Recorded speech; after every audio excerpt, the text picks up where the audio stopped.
Cette structure juridique ouverte par Johnny Hallyday en Californie est aujourd'hui au centre de la bataille judiciaire pour l'héritage du chanteur. Libération a dévoilé, jeudi 29 mars, un document qui témoigne des montages complexes prévus par Johnny Hallyday pour assurer sa succession, un trust qui abrite lui-même plusieurs autres trusts en son sein. Le document se trouve à présent au cœur de la bataille judiciaire qui oppose Laetitia Hallyday, à qui tout revient, et les deux aînés du chanteur, David Hallyday et Laura Smith. On vous explique de quoi il s'agit. Direct, héritage de Johnny Hallyday. Suivez la nouvelle audience à Nanterre. C'est quoi au juste, un trust?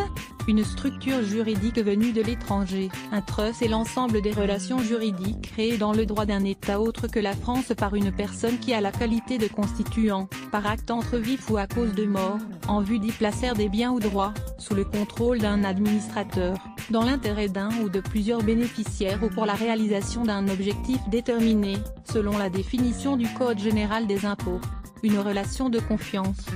C'est une sorte de boîte, une entité à part, indépendante, dans lequel une personne met son patrimoine, ses avoirs en banque, ses droits d'auteur, des actifs immobiliers, résume Jean-François Imbert, notaire, sur RTL. Le constituant ou settlor peut ainsi confier l'administration de ses actifs à un tiers de confiance, le trustee. Ce trustee, souvent une banque ou une entreprise spécialisée, gère les biens pour le compte d'un bénéficiaire, selon les directives laissées par le constituant. Bénéficiaire, un statut particulier. Ce bénéficiaire n'a pas directement le contrôle du contenu du trust, mais il peut, si les statuts le précisent, demander au trustee d'opérer des ventes et des achats, à son avantage. En plus de ce trustee, un protecteur, ou protector peut être nommé. Il n'interfère pas directement dans la gestion, mais a le pouvoir de révoquer le trustee. Un legs des croisades. Le trust naît à l'époque féodale, dans le droit anglais. Il permet alors au seigneur parti combattre aux croisades de laisser ses terres à un homme de confiance, qui les gère au bénéfice de l'épouse ou des enfants mineurs du chevalier. À quoi ça sert vraiment? À protéger sa famille. À son origine, au moins, ce système permettait de protéger les biens d'une personne, en son absence, et d'assurer leur transmission aux personnes désignées comme bénéficiaires. À optimiser sa fiscalité, les biens placés au sein d'un trust n'apparaissent plus dans le patrimoine de la propriétaire, puisque ce dernier s'en est juridiquement dépossédé. En France, jusqu'à la suppression de l'impôt sur la fortune, ISF, le système permettait donc aux constituants de trust comme aux bénéficiaires d'y échapper, en toute légalité, en y abritant leur patrimoine étranger. Le système permet en outre d'éviter de s'acquitter de droits de succession, puisque tout est fait pour que les bénéficiaires soient à l'abri du besoin alors qu'ils ne sont officiellement propriétaires de rien, explique Le Parisien. À échapper carrément au fisc, c'est là que ça se complique vraiment. Un trust peut lui-même contenir d'autres trusts, et même créer des sociétés en son nom, par exemple, des sociétés écrans, cachées dans des paradis fiscaux.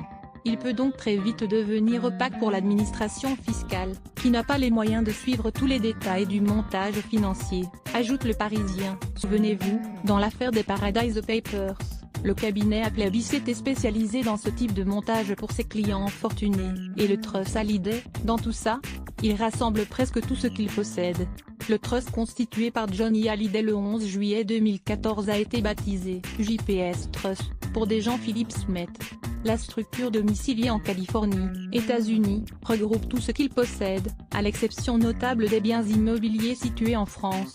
Détail Libération. L'opération est donc régulière au regard du droit californien et pas irrégulière au regard du droit français, estime le notaire Jean-François Imbert, interrogé par RTL. Selon Le Parisien, toutefois, Johnny Hallyday aurait aussi créé un autre trust, JPS Foreign Assets, qui comprend sa propriété à Marne et la moitié de celle de Saint-Barthélemy, l'autre moitié appartenant à Laetitia. Il est censé assurer un niveau de vie à Laetitia. Le JPS Trust a pour objet de maintenir pour Laetitia un niveau de ressources conforme au niveau de vie auquel Johnny Hallyday et Laetitia ont été habitués durant leur vie commune, selon ses statuts consultés par Libération.